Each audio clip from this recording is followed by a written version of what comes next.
everybody. Welcome once again to the Extra Point podcast. I'm Darren Fletcher along with Neil Reynolds, and we think, we're not certain, that Vernon Kay may drop in at some point and give us his season predictions, but this is the big one, the one we've all been waiting for, the launch point really for us on the Extra Point podcast, because from this point on, we will be a weekly NFL podcast right the way through the season. We're going to tell you all about the big trips we've got coming up. We've got one. Neil's going to be coming on. Neil's got his own. All this kind of stuff. But Neil, we've been so excited about. I've looked forward to this podcast since the Super Bowl, since the Eagles hoisted the Lombardi. It seems to take forever to get back to the 6 month season's got to be longer than 6 months for everybody. But here we are. We're nearly there. We're really excited. Everything starts tonight. Yeah, I think because we've now got games to talk about, and in the off season we're speculating, we're ruminating, we're wondering what's going to happen. And tonight we can look at a game between the Eagles and the Cowboys. We can get into what Dallas looked like without Micah Parsons. We can see if the Eagles are built for their defense. And you start to get something tangible. Now, week one doesn't equate to kind of everything, but at least it's football. We're back. We can talk about it. We can get excited about it. I mean, it is, you're right. It's such a long off season. It's such a long off season that you can feel it. I can feel it on my social media when people talk to me. They're chomping at the bit. They can't wait for this to get going. And yeah, I'll be in New York on Sunday for the Jets and Steelers. So looking forward to it. Can't wait to get back. You know what it's like when you don't have that long a break, do you? Actually, in the football, you like blink and you miss your holidays. But yeah, I'm one of those that tries to cram in all my holidays in the off season. It looks like I'm like channeling my inner Judith Chalmers, aging myself there. But yeah, I do like a holiday, but I'm glad to be back. I would love the football season to be crammed into 6 months. And based on the collisions that these guys have, I'm fully appreciative that 6 months is more than enough from the start to the season to potentially winning the Super Bowl. We almost crossed in the air. You're off to New York for the weekend after you've done the Jets.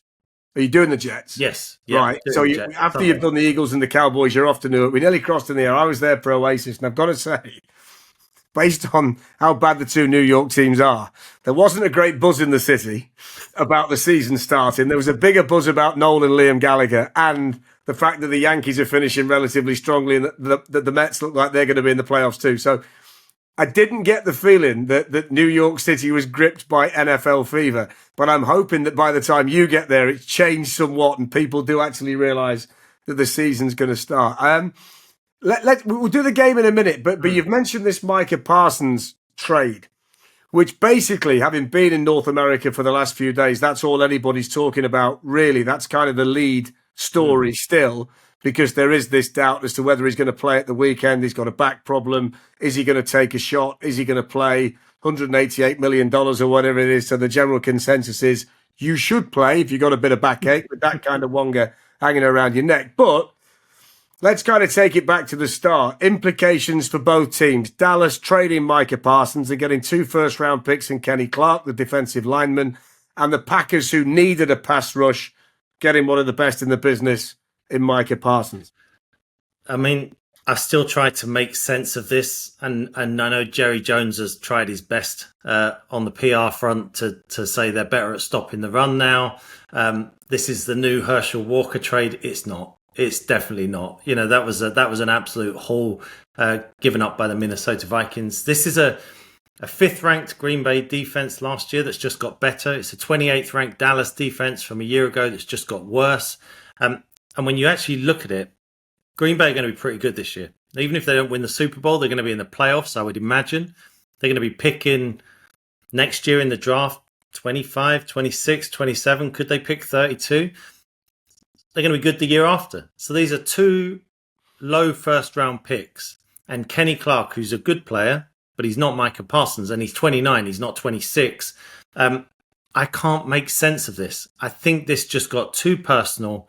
This was player power. We've seen that. We've seen that in the Premier League. We've seen that very much in recent times. I just think Micah didn't appreciate Jerry Jones trying to strong-arm him without his agent. And I think Dallas were painted into a corner, but I just don't see the value in it. It looks at first glance, you're like, oh yeah, Pro Bowl defensive lineman, Kenny Clark, 2 first-round picks. You dig a little bit deeper, I'm not sure it's that great. Okay, let me kind of play devil's advocate on a couple of bits then. First and foremost, is there anything in, and you mentioned the Herschel Walker deal. I've just watched the Netflix series on the Cowboys, and there was a big debate throughout that between Jerry Jones and Jimmy Johnson as to who actually was the mastermind behind the deal. Right. Jerry Jones felt that he didn't get the credit from Jimmy Johnson for being part of that. And Jimmy Johnson, when he was the Dallas coach, wanted full credit for trading Herschel Walker and essentially getting all the picks back that put the Super Bowl team together. Yep.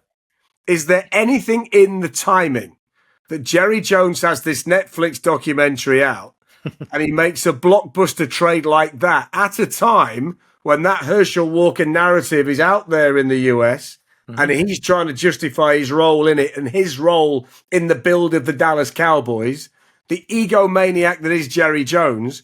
Is there anything in the timing, while it's topical, the Walker trade, I'm going to do another one. I'm going to send Micah Parsons to Green Bay, and I'm going to show you that I can be the architect again as the Cowboys general manager, pull off this kind of deal. Everybody knows this is now me, and if it works, I win twice because I get a bit of credit. Well, he must have been involved in the Herschel Walker deal because he just pulled off the Micah Parsons trade, which has worked well for Dallas. Is there anything in that? Is the timing anything to do with that? The cynic in me says it is, I've got to say. Honestly, you have spent your time flying back across the Atlantic very well indeed, because I hadn't thought of that. But it makes sense. It makes sense when you think about the fact as well that Jerry Jones didn't need to do or was not required to do a press conference after the trading of Micah Parsons. In fact, many people say you should let it die down, just let it sit there. And he was at the podium for 45 minutes, justifying it, almost celebrating it. I think you're right. I think you might be onto something because, look, Jerry and Jimmy were both claiming credit for everything that went on in Dallas back then. That's why Jimmy Johnson was not the coach for the third Super Bowl win in those 90s. It was Barry Switzer because they couldn't get along. They couldn't share the credit. They had to have that be one or the other. I think it's a really good point. I think when you dig into it, you think Jerry Jones, would he be bothered about something from 30 years ago? Yes. This is a guy who's openly said, if no one's talking about the Cowboys, I'll find a reason for them to talk about the Cowboys. I will create a reason for them to talk about the Cowboys. He's a businessman and he's also an NFL owner who wants to win, but winning for him is also the Dallas Cowboys being worth $10, $11 billion. So there's ways he can win without lifting the Vince Lombardi trophy. So I think that's a genuine argument. I really do. I also now want to try and put a positive spin because we've got Dallas Cowboys fans listening to this podcast who are essentially sticking a line through the season based on what's been said and what's been reported. I just want to try and flip it a little bit and put a positive spin on what they've done and see what you think. So they get Kenny Clark. They can't stop the run. They are going to be better at stopping the run with Kenny Clark on the defensive line than they were without him. And that's a prerogative for them in that division. Jerry Jones has been clear on that. We have to stop the run. So they've got a player that can help them with that. They get 2 first-round picks to go with their own 2 first-round picks for the next 2 years. They may think that with 4 first-round picks, they can draft a replacement for Micah Parsons, who won't cost them $188 million based on the fact they're up against the cap with Dak Prescott and CeeDee Lamb. I also wonder whether he thinks this is not the season to win, but we're not a million miles away with 4 first-round picks if we can make them hit. Right. There's also a thought in my mind. Parsons has got the back issue now, and he's been banged up in every season that he's played in the NFL. So I wonder about the longevity for a player that's going to cost you $188 million in a long-term contract. I do actually wonder whether we might look back at this in a couple of years' time and say, you know what, it wasn't as mad as it seemed at the outset.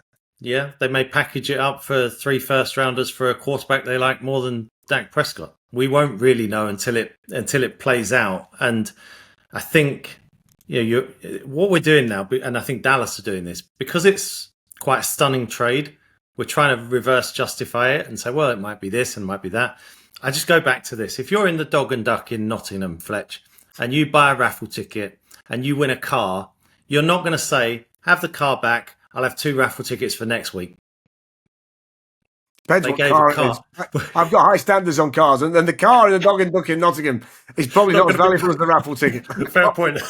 Not going to be very good. Look, I think, yes, we've got to wait for it to play out. There's certainly a way that Dallas can make this work, but they have to hit on the draft picks. And we know that the draft, especially in the first round, can be a 50-50 proposition. And we're not even talking high first round. So I don't think actually, to the point you've kind of drifted us towards, I don't think they use those late round picks to take late round players.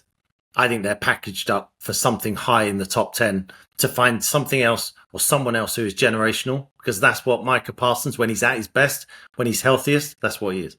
Right, last one on this, because we've got to get to the opening night, the games this weekend, the season in general. From a Green Bay Packers perspective, can this addition to their roster be as impactful as it was when they added Reggie White to their roster? They won a Super Bowl on the back of that.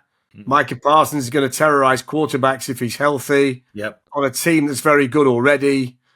Can he potentially be as impactful for them as a Reggie White or even a Charles Woodson was, a superstar that was lifted and put into Green Bay? My only reservation is that Reggie White joined Brett Favre in the height of his Hall of Fame career. And I look at all the pieces that Green Bay have got. Josh Jacobs, one of the best running backs in the NFL. Top 5 defense, just added Micah Parsons. Matthew Golden can potentially be the true number one wide receiver. Is Jordan Love the guy? I like him. I like moments of him. But he, by his own admission, was inconsistent last year. Injuries were a big part of that. So, look, that Parsons is a massive addition, but the key man that is going to decide whether Green Bay go to the Super Bowl or not this year is still Jordan Love, in my opinion. Yeah, and I think on the back of that, it helps Jordan Love if Micah Parsons and the defense means that he doesn't have to put so many points on the board. It's all connected. Yeah, well, look at help. And to that point, look what's left behind in Dallas. Suddenly, Dak Prescott, who missed 9 games last year, is like, well, I've got to get 35 a game. I got to score points, which is good, because I've got Javonte Williams in my fantasy team, so I'm hoping he's good for 2 touchdowns a week just to keep them competitive. Look, I'm fascinated by the season, but I don't really think, when we look big picture, that a great deal's changed in the hierarchy. I don't. Normally you kind of sit here and you say, last year it was the Washington Commanders, and that was all about Jaden Daniels. I mean, they are now legitimate, so we've got to put them in the NFC mix. Anyway, we'll kind of do the AFC first. I'm not necessarily. Maybe the Denver Broncos and Sean Payton could be the big riser, but I think apart from that, you're looking at Kansas City, you're looking at the Chargers, you're looking at the Baltimore Ravens, you're looking at a rebirth potentially in Cincinnati, which if they can just stop you briefly, they're going to win games because they put so many points on the board. There's not really. Are Denver the interesting team this year going in? Yep, they're the ones for me, because I think it starts with Kansas City. How much will they rock to the foundations with that Super Bowl loss? Is the dynasty coming to an end? Right behind them, it's Buffalo and Baltimore. Can they psychologically overcome the Chiefs? I saw a metric the other day, and I don't like the whole DVOA thing. I don't understand it. I always get it mixed up with the DVLA, so I don't use it. But basically, you look at this metric, all these different ways you judge a team. Baltimore and Buffalo have been, in 5-year periods, 2 of the very best teams never to reach a Super Bowl. And it's because they can't get past Mahomes. So it starts there. So if you're looking at the difference, yes, I agree on the Bengals. I think 1-4 start last year killed them. If they come back properly, Joe Burrow's, no one wanted to see Joe Burrow in the playoffs last year. So the Bengals are definitely going to be a factor. But the difference maker to me is Denver. And I'll tell you why, because Sean Payton, I went around training camps this year. Whenever you ask coaches about expectations, we just want to be competitive. We want to be better. We want to be playing our best football at the end of the year. They don't give you a number. They don't set a goal. Maybe Mike Tomlin always says, well, it never changes. It's Super Bowl. Very, very few others give you a kind of indication. Sean Payton has not hidden the fact that he says that team needs to be standing under the confetti. He said he has a few teams over the years he's coached in the NFL that he believes are Super Bowl caliber, and this is one of them. I think that's a bold statement, but he will know his team better than I do. I find it a stretch to think that I think Denver might be a really good regular season team because they've quietly and effectively put together a roster that's got a lot of good players on that we don't know a great deal about, but there's a lot of talent there, but they're not superstars yet in their own right. Okay. But when I look at the AFC playoffs and I look at Lamar Jackson, Josh Allen, Patrick Mahomes, Justin Herbert, I find it really hard to make a case that Bo Nix can beat those players in the playoffs, even with Sean Payton, when it really matters. Bo Nix is not Drew Brees.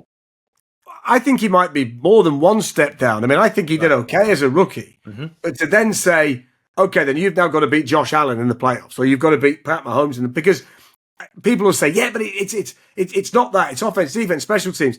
When you get to the playoffs, the quarterback is king. You've got to beat that guy on the other side of the ball. And we've seen these playoff games go down to the last drive. Who can get Patrick Mahomes always gets you a touchdown. Yep. I'm finding it hard to put Bo Nix in that category now. And I'm not necessarily sure whether I'm ever going to put Bo Nix into that category. I think he could potentially be like a Phillip Rivers, but that was never good enough to get San Diego past the elite. And we don't, I think 1 year we were kind of pleasantly surprised. No one expected Denver to be in the playoffs, and they were.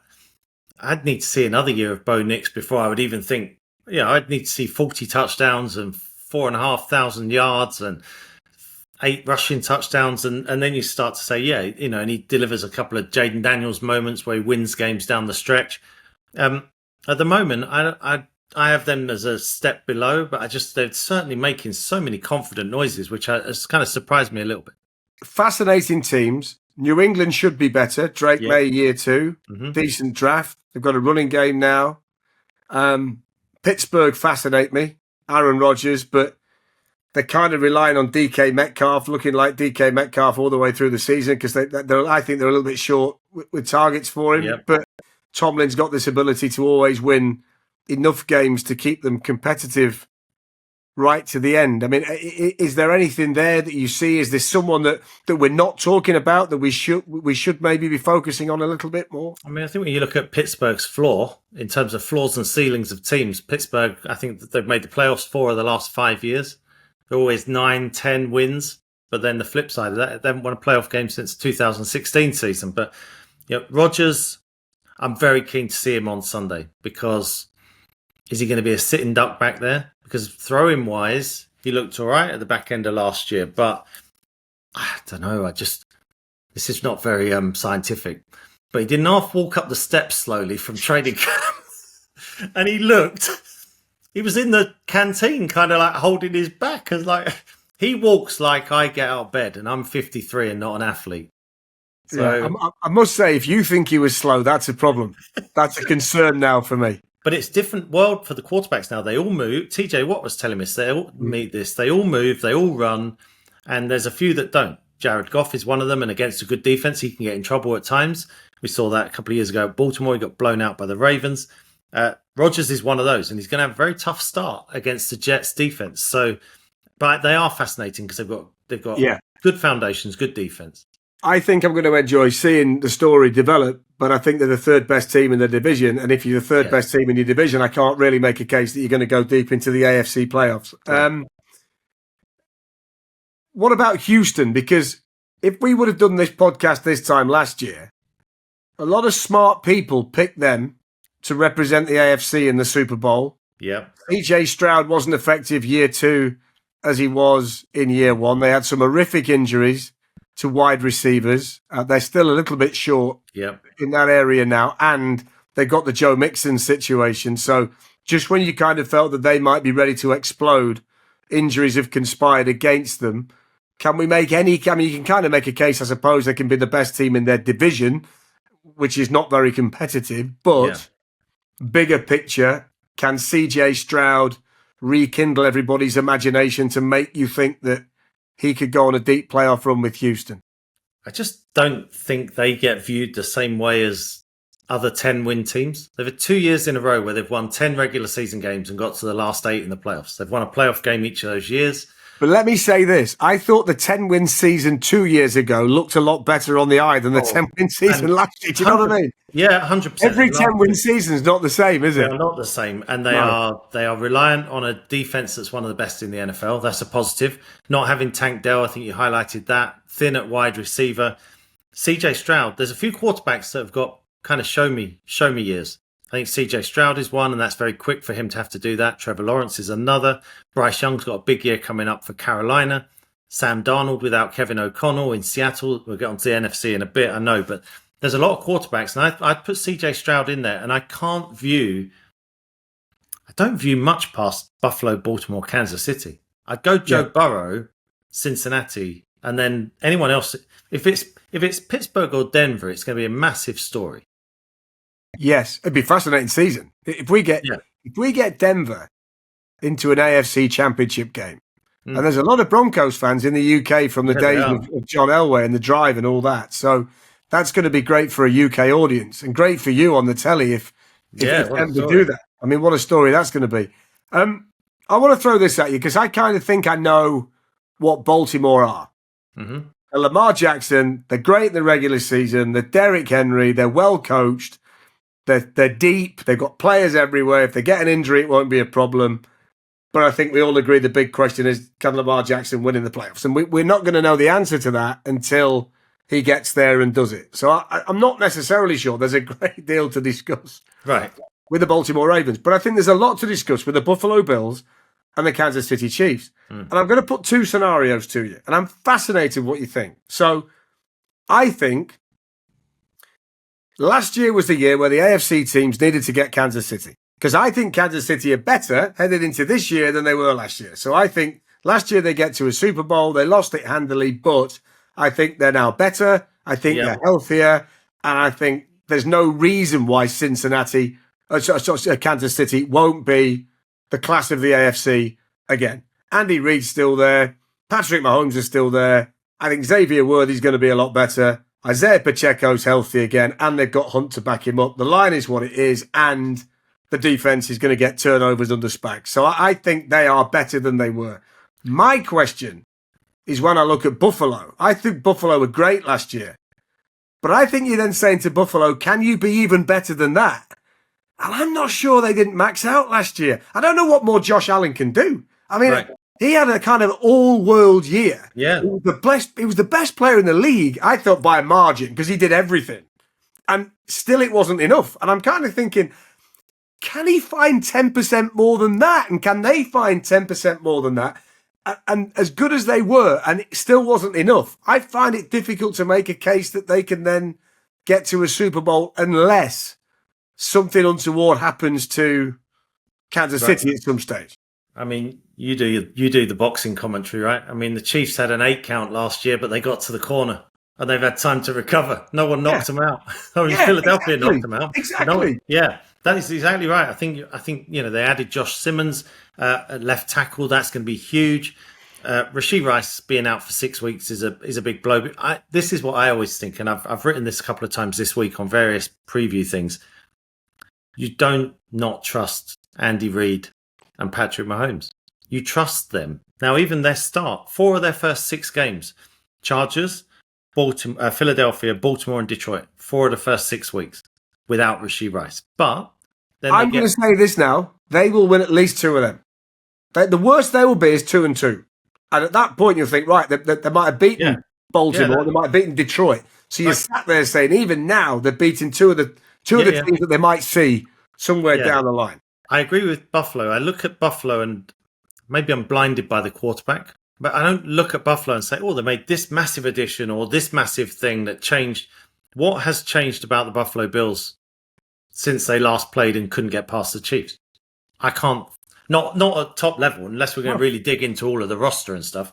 It's all about Josh Allen. Like you said, he marched into Detroit last year and had a huge game, which I think won him the MVP, and they beat the Lions in Detroit.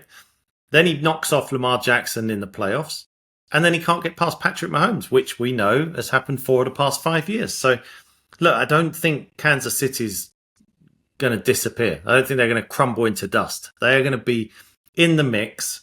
and there's every chance they're in a fourth straight Super Bowl. Which I mean, there will be fatigue with that, but that's also to be applauded. Yeah, I mean, I wouldn't pick against them.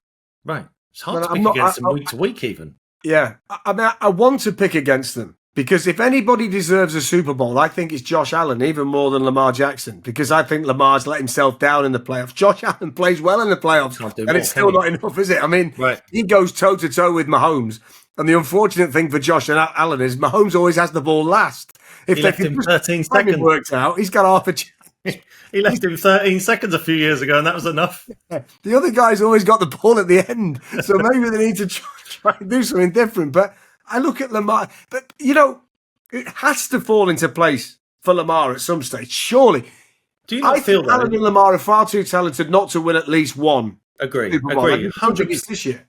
100%. There's no reason why Baltimore shouldn't win. I think next to Philadelphia, best roster in the NFL. I could make a case. I think we could go either way. We could be like a tennis match. Lamar's the best quarterback. He's never looked better. You could say he's the best quarterback in the NFL. Don't you find they're always... I always think this. I watch them in the season. It's like, why are they messing about in another 38-35 game with Cincinnati? Or there's a Pittsburgh game that's going down to the wire. Now, it's a tough division, so they take some lumps along the way. But there's no reason. Well coached, deep coaching staff, deep roster, Derrick Henry, Zay Flowers, Mark Andrews, Isaiah Likely. I mean, on and on you go. There's no... So I think actually they're the one actually that have a real pressure. There's no excuse for Baltimore not to win the Super Bowl this year. My only concern is with them is that at some stage Derrick Henry has to fall off a cliff. You can't carry the ball as often as he has with a body type like his. I remember DeMarco Murray at Dallas, who went and Sean Alexander at Seattle. They just went from hero to zero. House out, penthouse to outhouse, like overnight. And it happens quick. Yeah, it can happen quick. And there's no reason to think that it's going to be this year, but we're not going to know when it's going to come. And I think if they want to ride him to the level that they rode him last year and keep doing that, then I think there's a risk. I mean, I'm clutching at straws to try and find a weakness because I've drafted Derrick Henry in my fantasy team in the belief that he's going to be Derrick Henry again. I think if he's not, that would concern me. And last year they didn't. I expected to see 15 or 16 carries early in the season, and then it's November, let's unload him. But they didn't. They expect him, if he's out there in week 1 against Buffalo on Sunday night, he's having 25, 30 carries. That's it. And they're gonna ride it as far as they can ride it, and not hope for the best because I think he's an incredible athlete and I'm sure he's going to be fine. But like you said, it happens. No one's going to play forever. And when it does happen at that position, it happens quick. So we'll do predictions in a bit, although I think relatively clear where we're both kind of edging towards in the AFC. I think the NFC is far more interesting because if there's going to be a team that you're not really expecting to pop out, then it could be in the NFC. Yeah. Because I think the Eagles are the dominant team, but we know how hard it is to go back-to-back. So it's difficult to repeat. But, I mean, they are, before we get to anybody else, I mean, they are the class of the NFL. They've got the best roster. They had a problem on the offensive line with Landon Dickerson, but it looks like he's going to be good to go at the weekend. I think one or two people were thinking, that might be a weakness. We can pounce on that. Is that going to... But, I mean, they're just so good at replacing those offensive linemen anyway. And everybody's back. So... I mean, they've lost one or two pieces on the defensive line. So they're always going to get raided, but that happens. But they've got, I think, 17 or 18 starters returning. They've got everyone who they didn't lose anyone they didn't mind losing.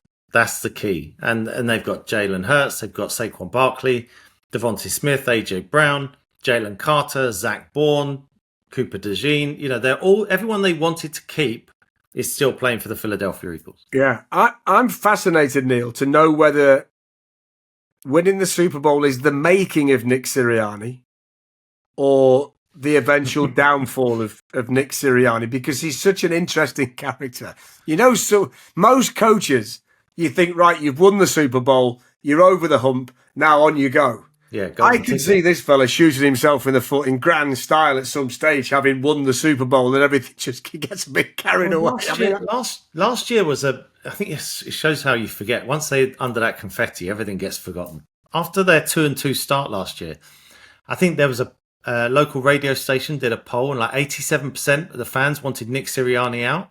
Then we had all the stuff that Jalen Hurts doesn't like AJ Brown, and AJ Brown doesn't like Jalen Hurts. You got Sirianni going off on people on the sidelines. There was a soap opera going on behind the scenes in Philadelphia. So yeah, they're volatile. They're like a bottle of pop. They're like a bottle of pop. You give it a shake and watch it go. I mean, yeah, they really are. I mean, if someone drops a mint in the Philadelphia Eagles. I want to see him as much as I know I'm going to get from the team. I'm not necessarily sure what I'm going to get from the head coach, which I think is great, because a loose cannon head coach is great in the NFL. I love a loose cannon head coach. They're great for me. They're fantastic. In their division, I mean, we've discussed Dallas. The Giants look like they're a way off. They're going to start Jackson Dart. We don't know whether he can be an NFL starter. It's a reach. There's one or two pieces coming around him, but they're down the line. But the Washington Commanders are fascinating. The drama of Terry McLaurin is now over. He's in the fold. Jaden Daniels is going to go into year 2. The only doubt in my mind about Jaden Daniels is everybody was saying exactly what they're saying now about Jaden Daniels, about CJ Stroud before he went into year 2. Right. And there was the sophomore slump. Now, my only concern is, will Jaden Daniels be as good as he was last year? Will the schemes that the defensive coordinators come up with, having seen a lot of tape of him now, make it more difficult for Jaden Daniels to be Jaden Daniels? And if that is the case, how does he change the way he does things to modify all of that? Are the Commanders legitimate Super Bowl contenders in the NFC? I'd still put them behind Philadelphia and Detroit, but they are capable of doing what they did last year. Now, whether that gets them, that's going to be a wild card team, I think. Whether that gets them to find that magic again in the playoffs and go all the way to the championship game. I will say, very interesting sitting with Jaden Daniels in the summer. Sat down, did a one-on-one with him, and it was as telling off camera. We were waiting. You know, it's like when you do these Fletch, all fiddling with the cameras, getting everything lined up. Me and Jaden has just sat there. He's come in a bit early. And I said, it's just going to be, it's just going to be your story so far. And he was like, well, I'm only just getting started. Watch what's going to happen next. And I was like, wow, okay. And everywhere I went, I spoke to Dan Quinn, I spoke to Bobby Wagner, and everything in Washington. And it's the right thing to say, of course. But they were like, we're not resting on our laurels. We've doubled down on our work, what we do. We try to put Jaden in uncomfortable situations in practice every day. But the biggest thing they said was that his poise was historic. Like, bear in mind, Dan Quinn's been around a long time. Bobby Wagner played, with that Seattle team with Russell Wilson. He's played against the great quarterbacks, Brady, Manning, Rodgers. And he said that the poise that Jaden Daniels shows is unique and something he hasn't seen in the NFL. So I asked Jaden about that. I was like, because, sometimes I remember asking Rodgers once about 2-minute drives how do you stay so calm? And Rodgers said, I meditate and I have breathing exercises. I mean, it was all very practiced and polished. Of course he does. Of course he does. It goes into caves for weeks on end. Yeah. Jaden Daniels doesn't even think about it. It's not even by design. He went, I'm just chill. And I was like, yeah, but when in those big moments, he was like, because he's just like that, isn't he? He's flatline. And that's just him that's just him naturally. So I don't think he's going to feel any pressure associated with a sophomore slump. I wonder what their season looks like if they don't get the Hail Mary against the Bears. If they lose that game, is that the sliding doors moment for Jaden Daniels and Caleb Williams as rookies? Are we then saying Caleb won 10, 11 games as a rookie and now he's going to go? And if I remember rightly, was that the Bears' first game after Tottenham? I think yes. It was. And they were about to go, I think, 5-2 or 5-1. Caleb Williams looked amazing at Tottenham. Yeah. And they didn't win another game till late December. So I think those sort of things can happen. I think that play, which was let's face it, a Hail Mary is a fluky play. And Well, it's not when your cornerback is taunting the opposition bench while the plays and it turns out that the guy that he was supposed to be covering was actually the one that caught the pass. I mean, there were extenuating circumstances for Tyreek Stevenson. You make a fair case, but I think it showed that gave them great belief in him. And I think the way he spoke afterwards, where he was almost again back down to earth straight away, kind of sent a message to that locker room, and it did drive them on. And yeah, it could have been a sliding doors moment, but they're a playoff team for me. I still don't view them as one of the best in the conference. I'm gonna put a brief, broad brushstroke through the Falcons, Saints, Buccaneers, Saints division. I mean, the Bucs are the class of that division. I just don't see, even though the Falcons have got a lot of talent. I just see Baker Mayfield and what they've got there just being too good for everybody else. Mm-hmm. I think if anybody else wins that division, it'll be a surprise for me. Unless Michael Penix turns into Jaden Daniels, which we don't know. He's only had 3 NFL starts. Yeah. So if you're looking at proven, then we know Todd Bowles is going to, Mike Evans is going to do his thing. He's going to have 1,000 yards. Baker's very entertaining. Yeah. You start with the Bucs and then it's the Falcons. Yeah, and you mentioned the Falcons. Kyle Pitts at the moment is not as good a tight end as you were in your prime for the Kent Exiles. So he's got to get going as well, having been a top 10 pick in the league. He's not as good a tight end as I am now. Let's talk about the best division in football, and I'm pretty strong on this. So you've got the Detroit Lions, you've got the Green Bay Packers, you've got the Minnesota Vikings, and if the weakest team in that division is the Chicago Bears, based on what they've done this offseason with Ben Johnson, the work they've done with Caleb Williams, a solid draft. This is some division. Right. Green Bay hope Micah Parsons makes them the best team in it. We've spoken about them.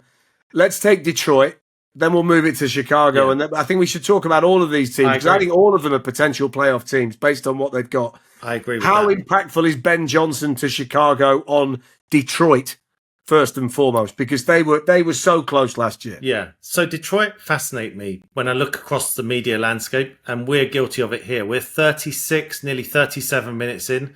We're talking about a team that went 15-2. And whenever people talk about Detroit coming into this season, and I think it's fair, it's significant to lose both coordinators, all I hear is them talked about in the context of the brain drain. Yeah, Aaron Glenn going to the Jets, Ben Johnson. This is a team that was 15-2. This is a team that still has the 2 running backs who combined for 3,000 scrimmage yards and 30-odd touchdowns. They've still got Jared Goff, who was second in the NFL in passing yards. They've still got Amon-Ra St. Brown. They get Aiden Hutchinson back. 20 of their 22 starters on offense and defense are back. So this is the question I'm asking myself, and I can throw it back to you now. This is good. How much do players win games, and how much does coaching matter? But I think we're going to find. I think we're going to find out, right? Because I wouldn't want to downplay the job that coaches do. It's huge. It's massive. But sometimes a piece of magic from a player is what wins games in any sport. So are the Lions? I feel like the Lions are okay. I feel like the Lions are a Super Bowl contender, even with that brain drain that you mentioned. What do you think? They the best team in that division at the outset for you? Are they your favourites for the North? Yeah, so I would pick them to beat Green Bay at Lambeau Field this Sunday. Really? Yeah. Now I think that sends a massive message. If that happens, I think the narrative changes sharply. Yeah. Yeah. With everything that's been said about the Packers in the last few days, especially, and then Detroit have been a little bit forgotten about, I think this is a chance. And you bet your life Dan Campbell's telling his team that. We were 15-2. We were the number 1 seed. You see, this is my area of concern, right? I think Dan Campbell could be a strength and a weakness at the same time. And I agree. I agree. I'm not too concerned about Aaron Glenn, because my memory of Detroit last season is they won games by scoring more points than you. Yep. The defense was okay, and he's a good coach, but it wasn't a dominant defense. They've not suddenly lost the Baltimore Ravens Ray Lewis defense or the 46 of the Bears. They just need players back, and they'll be good. Right. But they've got players that will make plays. They'll turn the ball over. They'll sack the quarterback. But I don't think that's likely to change. They've got good individuals.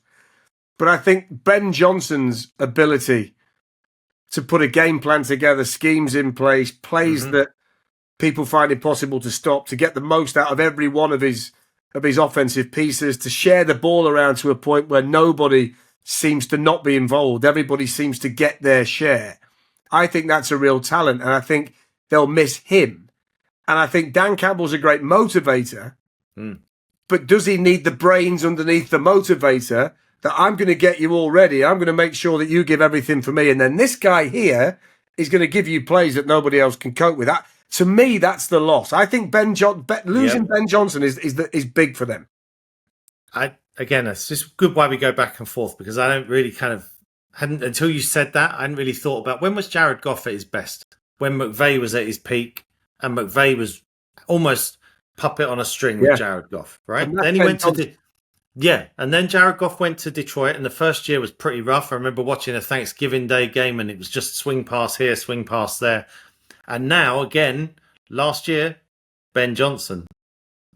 Ben Johnson had him on a string. That's not a criticism of Jared Goff at all. But, yeah, now you mentioned that, he, as a quarterback, has been, historically, very reliant on coaches helping him a lot. That is something to watch. But you wonder whether he's at the stage of his career where he's almost a coach in his own head. He should be. Should be. But we don't know yet. No, this whole division, and we're going to get onto Minnesota. I've got question marks. I had to put a question mark next to Detroit, a question mark next to Minnesota, which I don't know which team you want to do next, and a question mark next to Chicago. Because they all, as you said, could be playoff teams, or they all could go south pretty quick. Well, let's do the next one on your list. Let's do Minnesota. And obviously the big change here is JJ McCarthy at quarterback. That's it. Nobody knows. By the way, they've moved on from a lot of people for JJ McCarthy. I was watching I flew back from New York this morning, and I was watching the television, and they went through the quarterbacks that they decided they didn't want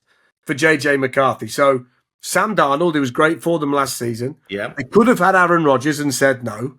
They didn't keep Daniel Jones. They traded away Sam Howell. I mean, there's 4 players that they've just gone, no, not on the roster anymore. We'll stick Carson Wentz in behind him, but we are all in on JJ McCarthy, because there's not a scenario in the world where they want to be starting Carson Wentz. So you know that they're absolutely all in on JJ McCarthy, and we have no idea. He's never taken an NFL snap, and he's coming back from an horrific knee injury as well. But they seem to have tremendous faith in him. Yeah, and they like what they saw in the preseason last year. Obviously, he was first round pick, top 10 pick, so they're gonna stick with him. But that's my question. You look at the Vikings and you say complete. Justin Jefferson, Jordan Addison. Now they get Adam Thielen back as well. TJ Hawkinson at tight end, decent offensive line. Aaron Jones, Brian Flores in that defense. But as you alluded to earlier with Josh Allen and Lamar Jackson, it's a quarterback league. And this is a quarterback that's never taken a regular season snap. And I watched him in training camp, and it was one day. So you can't make I can't make a judgment on training camp, but he was very hot and cold. Late passes down the field, interceptions, passes where he didn't see the blitz and he threw it straight at the defender. And I spoke to a couple of beat writers from the Vikings, and I was like, is it always like this? And they said it had been. It was a real up and down summer for him. So he's one of those ones where I need to see. Monday Night Football is fascinating. Bears and Vikings. We're going to know a little bit more about both teams. Only a small sample size, but I'm watching these two teams very closely first half of the season, because if they answer the questions in the way they want to answer them, they could both, and it's more of a stretch to say it for the Bears, but I think they could both be playoff teams. Yeah. What gives me faith in JJ McCarthy is Kevin O'Connell. And massively. Being able to get Sam Darnold to play as consistently well as he did last season, which nobody else had been able to do. Right. It kind of makes you think, well, if you could do it with him, maybe you can do it with this guy. The only difference is that Darnold had taken his lumps and learned a lot along the way. He's coming in relatively cold. And it wasn't even as if he'd spent his rookie season absorbing it all, because he was rehabbing from a serious knee injury. So maybe didn't take on board as much as he might have done. And of course, they lose Jordan Addison for a few weeks as well, don't they? So it's going to be Jordan Jefferson and Adam Thielen to kick it off. And I think it's a big night. Let's do Chicago then, because they've got the big piece that they've been waiting for years. They've now got a legitimate head coach, and they've got someone who can coach Caleb Williams. I said this at the back end of last season. I think Caleb Williams quietly had a fantastic season for Chicago. Agreed. 20 touchdowns, 6 interceptions.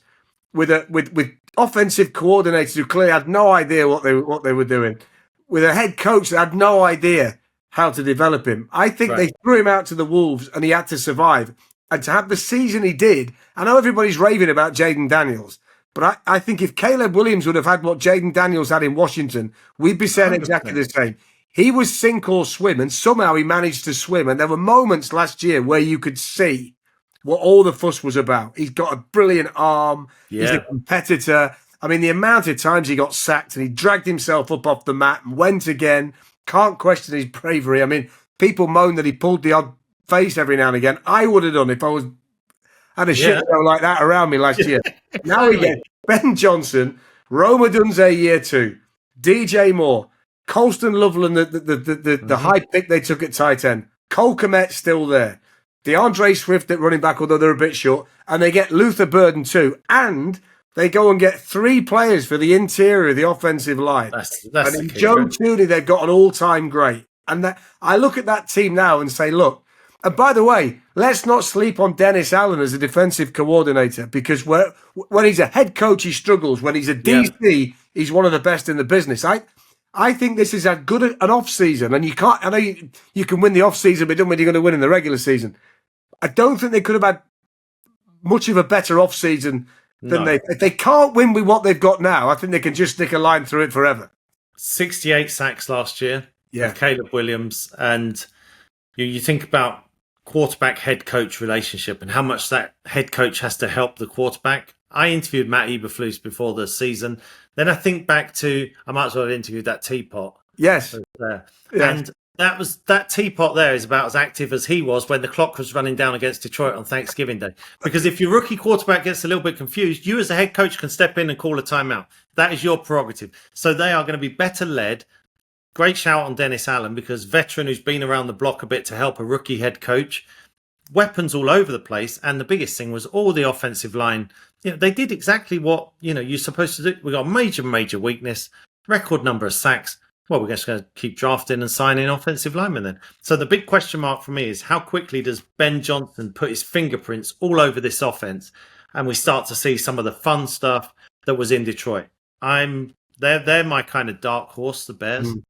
I think they could be this season's Commanders, the one that you enjoy watching. The story's there, storied franchise. Yeah, I agree. Starting to make waves. And I also think it's the one division in football where all 4 teams can legitimately score 35 points every week. Yeah. We sometimes see 3 teams from a division make it. Yeah. I'm trying to work, and I don't know if my maths will let me down. It is possible. You can have 4, can't you? You have all 4. You could. 3 wild cards. You can, yeah. So I think it's unlikely. I think it's unlikely.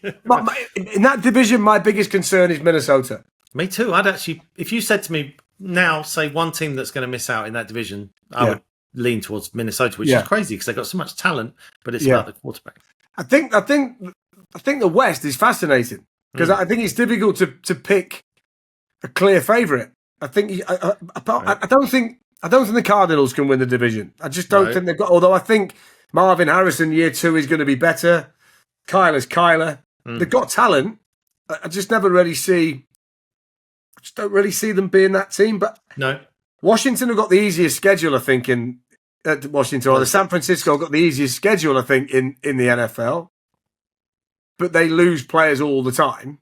Yeah. So the Rams starting to worry a little bit about Stafford. How committed is he? How's the arm? Yeah. I don't want to get him. And then I look at Seattle. They've got changes too. They get Darnold in, and that's changed a wee bit. So again, all 4 could win it. I certainly think 3 of them can. And this is the one that I have no real in my own head. I've got no real favourite. I might just edge towards the Rams if I'm picking a team. Yeah, it's possibly McVay and the Rams. But, so it's easier for me to knock out Arizona and Seattle, and I actually think that's quite harsh on Seattle because they won 10 games a year ago. But I think the 49ers, that schedule is the easiest in the NFL in 10 years. So they're going to have a few games where they can get up to speed. I still think Brock Purdy's a very good quarterback. Their big if for me is if Christian McCaffrey comes back and looks like Christian McCaffrey. He had a lost season last year. They're thin at wide receiver at the moment. Ricky Pearsall's going to be good. I think he was, a very, very good addition. And then obviously he had the shooting last year. Brandon Ayuk's out for a while. Juwan Jennings is injured. So there are concerns, but I think there's some pedigree still there. The Rams, if Stafford's back holds up, are another team that I would put close to Detroit and Philadelphia.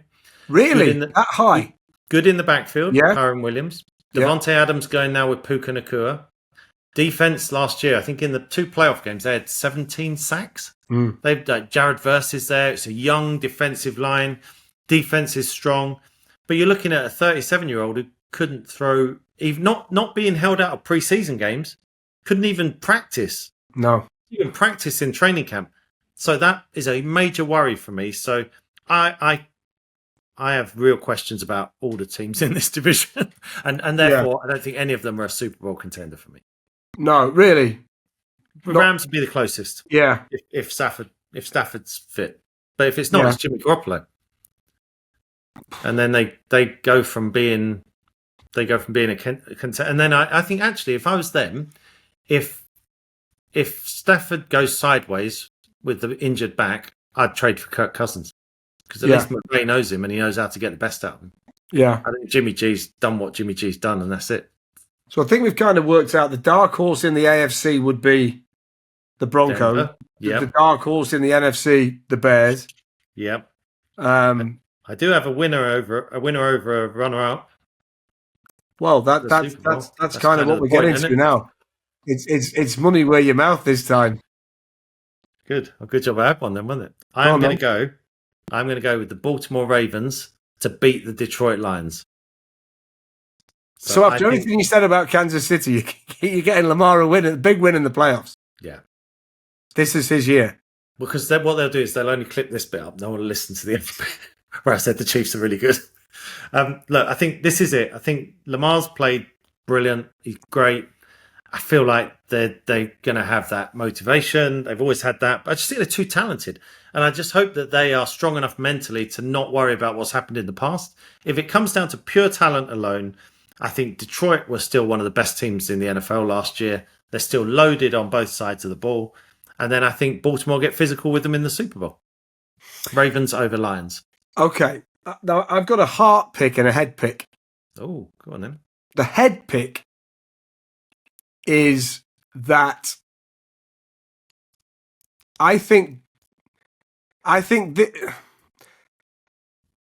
the head pick is that Kansas City get through the AFC because they're better than they were. In my head, they're better than they were last year. And the other teams missed a chance in the AFC to knock them off.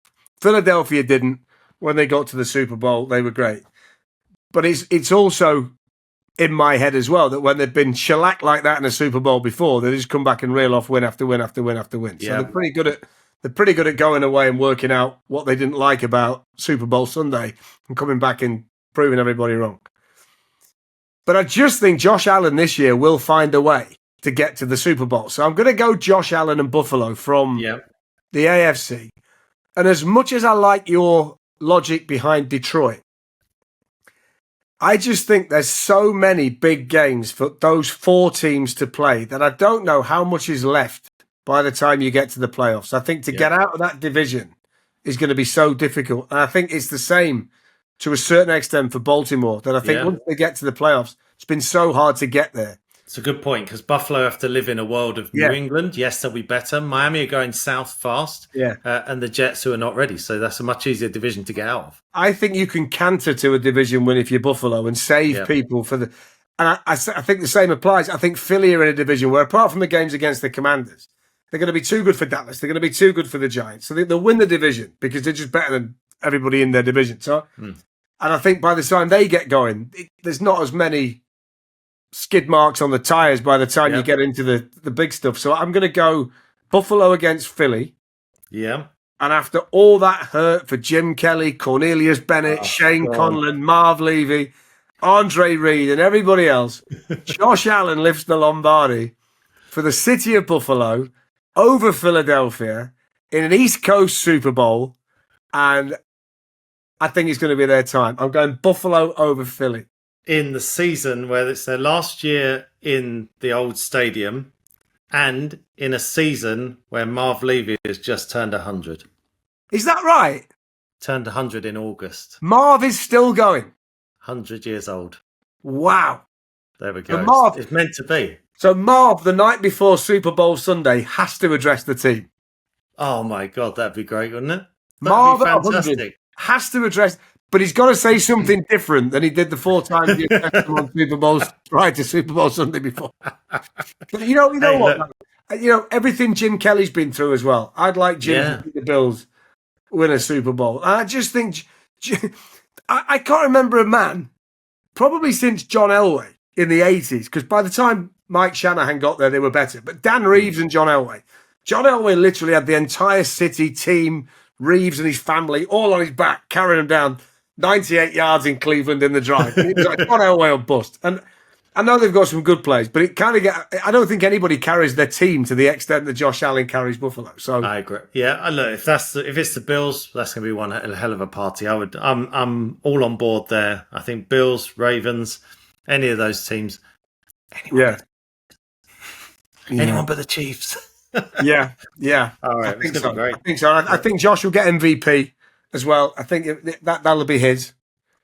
That'll be his. And by the way, just before we go, anybody that we should be looking out for that we're not mentioning, any rookie that you're really excited about seeing? I mean, anybody that you're kind of thinking we need to point people in the direction of either this team or this person or this story before we wrap it? Yeah, just because it's a really good fit for the team and the coach. I think Ashton Genty is a really good prospect at running back for the Las Vegas Raiders.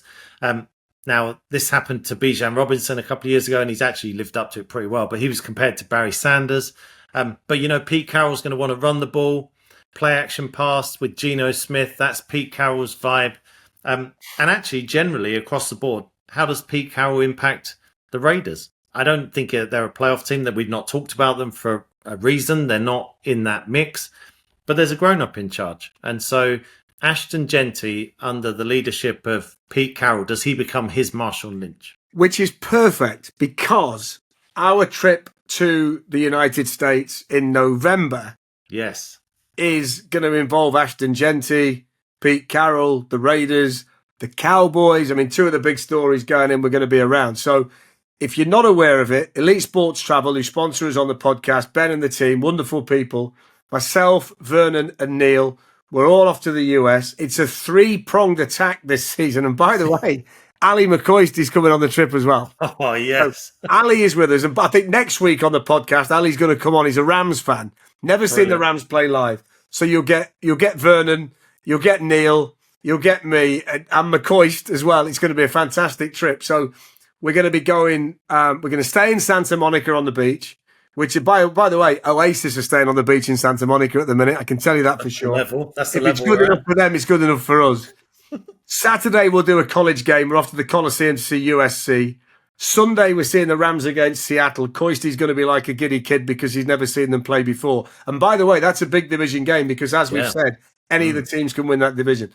We then jump on a coach and we go to Vegas, and we've got the Raiders against Dallas on Monday Night Football. So you get to see Ashton Genty, you get to see the Pete Carroll story, you get to see Geno Smith. But of course, you get then to see as well this whole Dallas soap opera. So you'll see Dak and you'll see CD Lamb and George Pickens, and I see what they're like without Micah Parsons. 2 of the great franchises in NFL history on a Monday night in a brilliant stadium at Allegiant Stadium. Then we come home. If you want to go, if you want to come, give Ben and the team a shout at Elite Sports Travel. Either go online or get hold of the number. The more the merrier. The more the merrier. We're going to have a great time. So come and join us. You go home, but there is an add-on. People can book the add-on. It won't be as glamorous because McCoist won't be there, you won't be there, and Vernon won't be. But I'm taking there's an additional bit where we go on to Houston, CJ Stroud, Nico Collins, that defense against Josh Allen and the Buffalo Bills. Brilliant. So, and then you've got yours later in the year. Mine's before that. Mine's before that. Yeah, the Neil Reynolds road trip is at the end of October, and then our one is the big curtain. Yeah, ours is the big finale this year. The extra. Tell us briefly about yours then, because I thought we're normally before you. You're normally, and then mine's in December. Mine's in October, end of October, and it's New Orleans, Tampa Bay at New Orleans on the Sunday. Then we all travel to Miami, and then it's the Baltimore Ravens against the Dolphins on Thursday Night Football, and then the Sunday game, Kansas City at Buffalo. So you get to see Lamar and you get to see Pat Mahomes. Josh Allen. All in the same trip. You know what you see? You've always got a gazumpers, haven't you? And Spencer Rattler. Yeah. Wait, no. Well, yeah. You see, I think Ali McCoy is a better quarterback than Spencer Rattler. So we're bringing actually a better QB on the trip than you've got. I absolutely agree. If you want to go on any of the trips, have a look at Elite Sports Travel. Get all the Ben and the team. They're the best in the business. Lovely people. And one thing we can promise you, we can't promise you great games because we don't know what's going to happen. But we can promise you a great time. We'll look after you. We'll spend all our time with you. We'll have a great trip. 100%. So if you fancy it, get on there. Come and join us. And we'll have a belting time. Mate, have a safe flight. The good news is I'm going to get to see you at the weekend in the stadium. Stadium, which is where you should be. Yeah. Can't wait for your coverage this year. I'm a little bit dubious about some of the other stuff, but I can't wait for yours. And I'm looking forward to critiquing some of the other stuff. And I will be honest, by the way, but I'm going to reinforce, I'm looking forward to yours. So, Neil and the team, every Sunday on Sky, beware of imitations. Neil and the team, every Sunday. Have a great trip, my friend. Have a great trip. And we will be back next week. Vernon will be with us next week. We'll get his predictions next week. We'll give him a week to work it out, and we won't hold it against him. This has been the Extra Point Podcast. I'm Darren Fletcher. He's Neil Reynolds in association with Elite Sports Travel. It's here. It's finally here. Enjoy your NFL, and we'll speak to you next week.